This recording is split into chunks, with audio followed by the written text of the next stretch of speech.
అప్పటికే యేసు ప్రభు తిరిగి లేచి వాళ్ళు ప్రత్యక్షమై వాళ్ళు పలుమార్లు తోమాతో చెప్పినా సరే నేను అలా నమ్మను. ఇండియన్ సైకాలజీ, ఎందుకంటే మన ఇండియాకి వచ్చాడు కదా, మనోడే, మన ఇండియాకి అపోస్తున్నాడు ఆయన, మనోడు, 12 మందిలో మనోడు.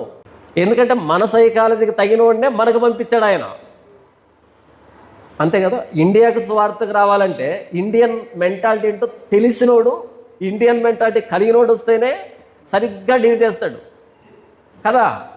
నేను ఆయన మేకుల గుర్తులో వేలు పెడితే కానీ డైరెక్ట్గా తగిలి చూస్తే నేను నమ్మను. డైరెక్ట్గా తగిలి నిర్ధారించుకున్న తర్వాతే నమ్ముతా ఆయన లేచాడని. ఇదంతా ఆయన లేచాడా లేదా అనే దానికే వాదం. యేసు ప్రత్యక్షమయ్యాడు, ఇదిగోరా నా ప్రక్కలో వేలు పెట్టు, నా చేతిలో వేలు పెట్టు, అవిశ్వాసివి కాక విశ్వాసమై ఉండు అని అన్నాడు యేసు ప్రభు. తగిలాడు, నిర్ధారణ చేస్తున్నాడు. నేను ఒక యూదుడు దేవుణ్ణి తప్ప ఇంకొకరిని దేవా అని అనడు.